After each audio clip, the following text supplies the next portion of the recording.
ఈ రోజు రాష్ట్రంలో జరుగుతున్న పాలన చూస్తా ఉన్నాం. ఏమన్నంటే ఏం చెప్పినారు, మన ఎన్నికల కన్నా ముందు ఇదే చేవేళ్ళకి వచ్చి పెద్ద పెద్ద గప్పాలు కొట్టున్నారా లేదా? పెద్ద పెద్ద మాటలు మాట్లాడున్నారు. కేసీఆర్ అజ్జేయుడు, నేను ఇచ్చేస్తా, కేసీఆర్ అజ్జేయులే నేను ఇచ్చేస్తా అని చెప్పినాడు. ఏం చేస్తున్నాడో చూస్తున్నాం. ఈ రోజు రైతులని నట్టేట ముంచి మోసం చేసిన రేవంత్ రెడ్డి గారి ప్రభుత్వానికి గుణపాఠం చెప్పే విధంగా రాష్ట్రంలో ఉన్న ప్రతి రైతన్న కూడా గొంతెత్తి మాట్లాడాల్సిన సమయం సందర్భం వచ్చిన్నది. రుణమాఫీ చేసిన అని మాట్లాడుతున్నారు కదా, అవన్నీ కేటీఆర్ గారు చెప్తారు. ఒక్క రంగారెడ్డి జిల్లాదే చెప్తాను, 2,80,000 మంది అప్పులు తీసుకున్నారు.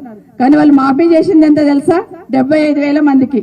ఒక్క 75,000 మందికి మాఫీ అయ్యిందంటున్నారు. ఇంకా మూడో విడత కూడా పడలేదు, కానీ చూపిస్తున్నారు. ఓకే, బ్యాంకులో పోతే అది కూడా చూపిస్తలేరు, పడింది అంటున్నారు. అప్లికేషన్లు ఇవ్వండి అంటున్నారు.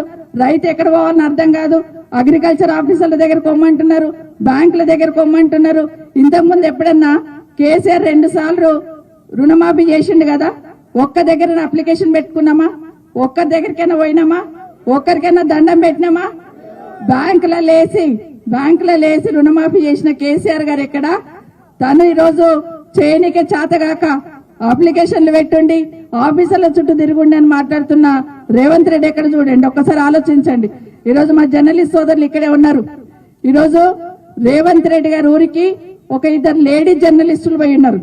ఏమని అంటే మొత్తం మాఫీ అయిందంటున్నావు కదా, మరి నీ ఊళ్ళోనే అయ్యిందా లేదా చూసొద్దామని ఆ ఊరికి పోయిండు. 2 ఆడబిడ్డలు పోయిండ్రు కెమెరాలు తీసుకొని. ఊళ్ళో అందరు చెప్తున్నారంట, బిడ్డ నాకు కాలేదు అని చెప్తా ఉంటే ఊర్లో ఉన్న కొంతమంది వచ్చి ఒక 50-60 మంది మగవాళ్ళు వచ్చి అసభ్యంగా ఆ మహిళా జర్నలిస్ట్ పట్ల ప్రవర్తించిన తీరు ఏదైతే ఉందో నిజంగా సభ్య సమాజం తలదించుకునే విధంగా ముందు ఆ దాడిని ఖండిద్దాం.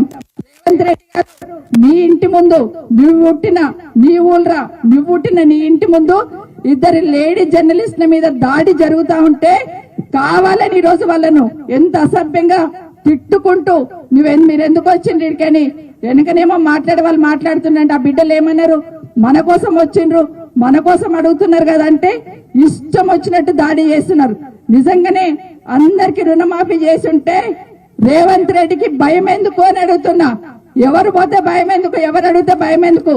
కానీ ఈ రోజు రైతు రుణమాఫీ కాలేదు. ఇదే కాదు, ఒకటి అర్థమైతుంది ఏంటంటే ఎవరన్నా గట్టిగా అడిగితే, ఎవరన్నా గట్టిగా మాట్లాడితే వాళ్ళని వ్యక్తిగతంగా తిట్టడం, వ్యక్తిగతంగా మాట్లాడడం, నోరిప్పితే కేసీఆర్ గారి మాట లేకుండా రానే రాదు. ఈయనకు కేసీఆర్ గారిని తిట్టకుండా పొద్దే గడవదు.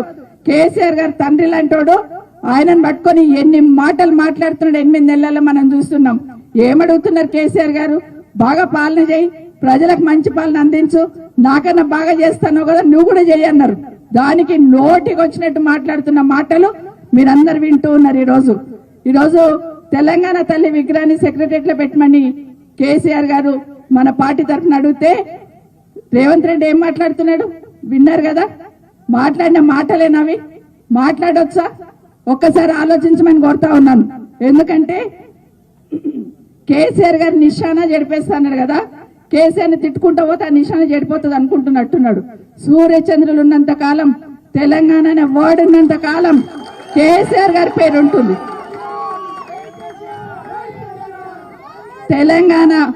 తెలంగాణ అనే పదం ఉచ్చరిస్తున్నప్పుడే పక్కన కేసీఆర్ గారు కనిపిస్తుంటాడు. ఈరోజు అంతేందుకు, మన ఊళ్ళల్లో మిషన్ భగీరథ నీళ్లు తాగుతున్నాం కదా, హైదరాబాద్ లో ఏ నీళ్లు తాగుతున్నామో గీడ చెవేళ్లలో కూడా ప్రతి ఊళ్ళో నీళ్లు తాగుతున్నాం. ఆ నీళ్ళల్లో ఎవరు కనిపిస్తారు? 100% కేసీఆర్ కనిపిస్తాడు. ఊళ్ళల్లో మనం పోతున్నాం, ఊర్లో ఎంటర్ కాగానే చెట్లు పెట్టించండి కేసీఆర్ గారు. ఎవరైనా అడిగినామా? ఇక్కడ పక్కన అక్కడ పక్కన రోడ్డు చల్లగా పెట్టినాడు. ఎవరు కనిపిస్తారా చెట్టు నీడలా? ఈ రోజు రైతన్నకి ఈరోజు వర్షం చినుకులు పడుతున్నాయంటే రైతుకి ఎవరు గుర్తుకొస్తున్నారు తెలుసా? కేసీఆర్. ఎందుకంటే అక్కడ చినుకులు పడుతుండగానే ఈడ అకౌంట్లలో డబ్బులు పడుతుండే. ఎక్కడైనా మీ ఇంట్లో ఏం చెప్తుండే మీరు?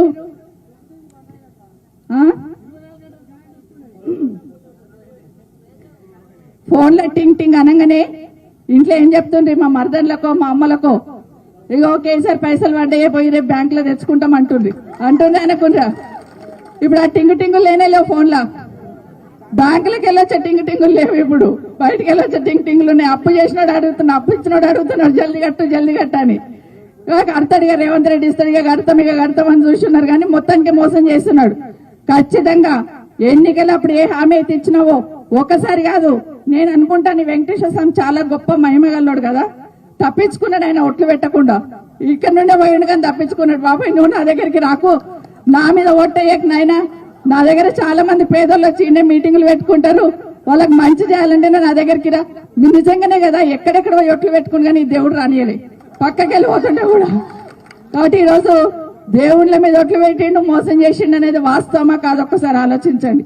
డిసెంబర్ 9 అంటేవి 9 వాయే అన్ని వాయే, ఆఖరి కూడా అన్ని వేసినా అని చెప్పి ఎంత వేసిండు ఎంత ఇచ్చిండు అనేది మన కేటీఆర్ గారు చెప్తారు మీకు అందరికీ. కానీ మనం అందరం కూడా గ్రామాలలో మనం ఇంకొక పని చేద్దాం. ఈ రోజు 2 జర్నలిస్టులు పోతే నీకు తట్టుకోలేక వాళ్ళని కొట్టిపించినావు కదా మహిళా జర్నలిస్టులని. ఈ రోజు మన బీఆర్ఎస్ పార్టీ తరఫున ప్రతి కార్యకర్త ఊర్లో ఉన్నోళ్ళు మన బాధ్యత అనుకొని మన ఊళ్ళల్లో ఏ రైతుకు రుణమాఫీ కాలేదని లిస్టు కలెక్ట్ చేద్దాం, అప్లికేషన్ ఇద్దాం, తీసుకుపోయిన మొహాన కొడదాం ఇలా కాలేదని చేయమని అడుగుదాం. ఎందుకంటే ఇక్కడికి వెళ్ళి పోతుంటాడు కదా చెవెళ్ళ మీదకెళ్ళి ఆ గుట్ట కాడ పెడదామాడ వచ్చి ఇవి తీసుకుపోయి నేను అప్లికేషన్లు ఇటు ఇంద్రారెడ్డి విగ్రహం కాడ పెట్టినాం కుప్ప తీసుకొని పోయి మళ్ళీ మాఫీ చేయని చెప్పుదాం. కాబట్టి అది చేద్దాం ఇప్పుడు వారం 10 రోజులలో. మీకు అందరు కూడా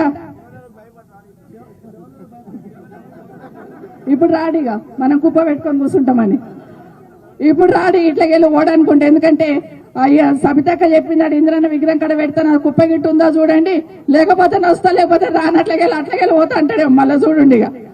కాబట్టి ఇదంతా కూడా ఎందుకు చెప్తున్నా అంటే ఆషామాషి కాదు, ప్రతి రైతుకు రుణమాఫీ అయ్యేంత వరకు బీఆర్ఎస్ పార్టీ నిన్ను వదిలిపెట్టదు, రైతన్న వదిలిపెట్టడని ముఖ్యమంత్రి గాని ప్రభుత్వాన్ని మరొకసారి హెచ్చరిస్తూ ప్రతి ఒక్కరం కూడా ఈ రోజు రైతన్నల కుటుంబాలకి అండగా ఉండాల్సిన మనం అందరం కూడా రైతు కుటుంబాల నుండి వచ్చిన వాళ్ళమే.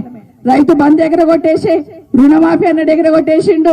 రైతు బంధు ఈయనకి కమిటీ వేయాలంట, రుణమాఫీ ఎన్నిక కూడా కమిటీలు వేస్తాడంట. ప్రతిదానికి కమిటీ అని కమిటీలు వేసి కాలయాపన చేస్తున్న రేవంత్ రెడ్డి గారి పాలన చూసినాము.